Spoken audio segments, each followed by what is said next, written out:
¿Qué tal, amigos? ¿Ya decidió usted a quién le entregará su voto? De acuerdo a los análisis estadísticos que se hacen de las intenciones de voto, hay una alta probabilidad de que usted todavía no haya decidido a quién le va a entregar su voto este 1 de julio. ¿Por qué le pregunto esto? Básicamente por una cuestión. ¿Qué tipo de país y de problemas encontrará el próximo gobernante? Esto que voy a decirle a usted está completamente al margen de quién sea el triunfador este 1 de julio. Ya conoce usted mi posición de que la señora Zavala no tiene la menor posibilidad de obtener la victoria. Soy de las personas que considera que López sería un daño tremendo para el país, de tal manera que, como decía ayer en la videocápsula semanal, están dos personas, cada uno con sus matices. Usted decidirá al final de cuentas, pues, a quién de los cuatro entrega su voto. Pero al margen del color partidario o del color de la coalición y de la candidata sin partido, hay una serie de elementos que van a determinar en mucho las decisiones que el siguiente gobierno deberá tomar, al menos durante los 2 o 3 primeros años de su encargo. Estas decisiones o esta parte de la gobernación tiene que ver con la salud de las finanzas públicas. Este gobierno llevó a la fecha, desde el 1 de diciembre del año 2012, cuando la deuda neta del sector público era de 5.3 billones de pesos. Ese es el monto que adeudaba el país en ese momento, ese día del comienzo de la presente administración. Así dejó el nivel de deuda el presidente Calderón. Y hoy, 5 años y meses después, prácticamente es el doble. Las calificadoras han hecho saber que endeudarse por encima de ese nivel significaría rebajar la calificación de México en lo que se refiere a su deuda soberana. Eso ha obligado a ciertos recortes, a tratar de obtener a matacaballo un superávit primario, así sea pequeño, pero al menos enviar el mensaje de que hay la disposición a reducir el crecimiento de la deuda. Dentro de ese nivel de endeudamiento, hay un conjunto de compromisos ineludibles para el Estado mexicano que no son adeudos contraídos todos con bancos o instituciones financieras.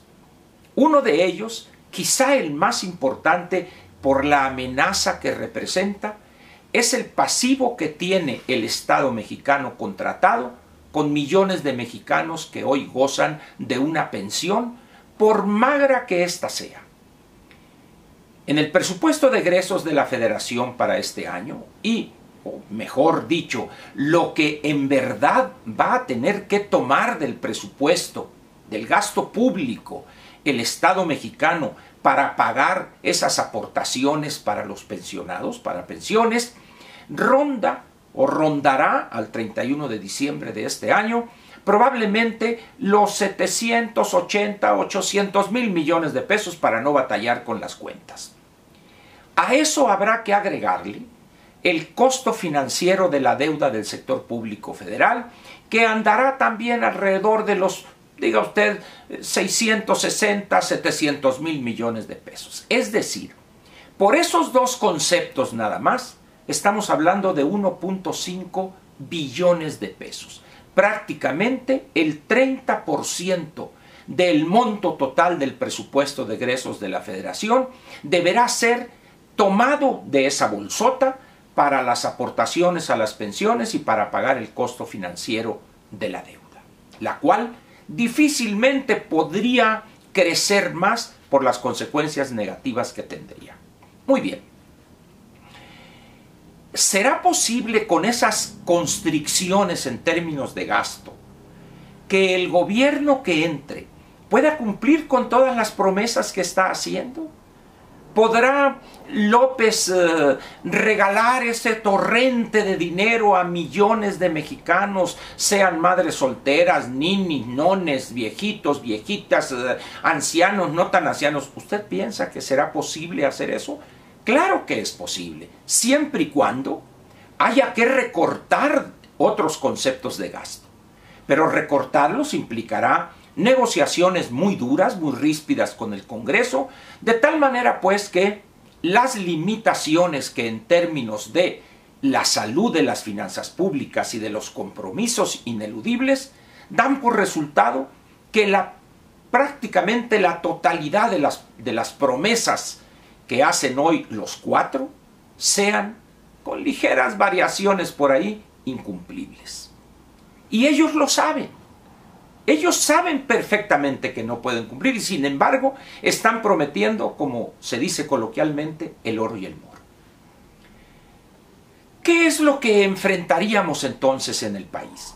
Vamos a suponer que, como muchos afirman ya de manera categórica, contundente, que López será el próximo presidente de la República. ¿Qué va a pasar con todas esas promesas? ¿Qué va a suceder cuando esos millones de esperanzados que extienden la mano desde la llegada de Hernán Cortés para que les den todo, encuentran que no es posible? ¿Qué va a suceder en ese momento? Simplemente le voy a dar 2 o 3 elementos. La paridad peso-dólar aumentaría, se requerirían más pesos para comprar un dólar, lo cual tendría efectos perniciosos en el consumo, en las tasas de interés, en inflación, etcétera, etcétera. En ese momento también habría un efecto quizá donde la economía reduciría su de por sí ya magro nivel de crecimiento. En los últimos 30 años andamos en promedio en estos 3 decenios, en los últimos 3 decenios del 2.1, 2.15, 2.07, más o menos 2%, póngale usted.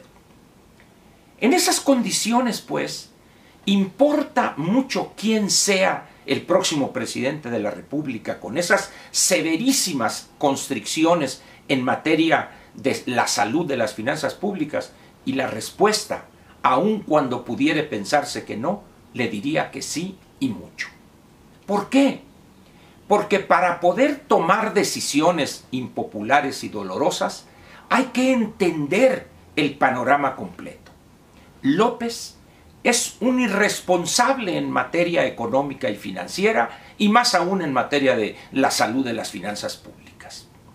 Los dos que le entienden al asunto, Meade y Anaya, serían los que entenderían o verían el panorama completo y actuarían con responsabilidad.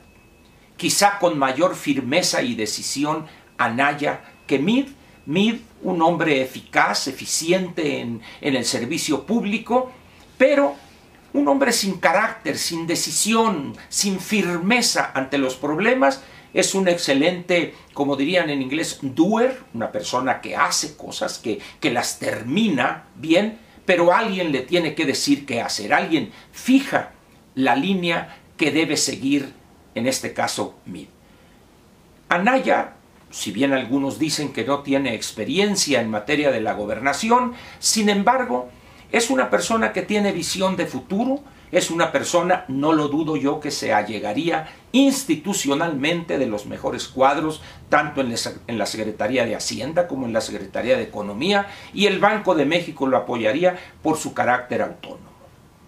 Pero al final de cuentas, al menos los primeros 2 años del siguiente gobierno van a ser años sumamente difíciles porque las aportaciones del Estado mexicano, deje usted el gobierno, el Estado tiene ese compromiso, ese pasivo laboral contraído con millones y millones de mexicanos. Ese número irá creciendo a medida que muchos vayan pensionándose, y ante el temor de que vaya a cambiar de manera radical la forma como se calculan las pensiones, particularmente aquellos que se pensionarían con la ley de 1973, eso hará que muchos se pensionen antes de la fecha de los 65 años. En esas condiciones, pues, Yo le pediría a usted desde ahorita, y lo repetiré una y otra vez en los próximos dos meses y 3 semanas que faltan para el 27 de junio, que es cuando se suspende toda actividad de proselitismo electoral, que piense muy bien su voto. No se deje usted seducir por ese canto de sirenas de que López construirá el paraíso terrenal a donde todos los mexicanos entraremos sin pagar boleto. La situación va a ser muy difícil, requerirá muchas, pero muchas decisiones, las más impopulares y dolorosas. Y prácticamente la totalidad de las promesas que hoy le hacen, cualquiera de los 4, serán incumplibles por una simple y sencilla razón, como solíamos decir allá por los años 70 o 80, no habrá marmaja. ¿Aceptaría usted una elevación de las tasas impositivas de los impuestos existentes? ¿Aceptaría usted nuevos impuestos? Piénsele y tome la decisión en el momento histórico de este 1 de julio que usted considere mejor, no solo para usted y los suyos, sino también para el futuro del país. Gracias pues, y aquí estamos otra vez después de 2 semanas de vacaciones, con la videocápsula diaria de lunes a viernes con Ángel Verdugo en la página que usted conoce para personas inteligentes como usted, www.angelverdugo.mx. Gracias.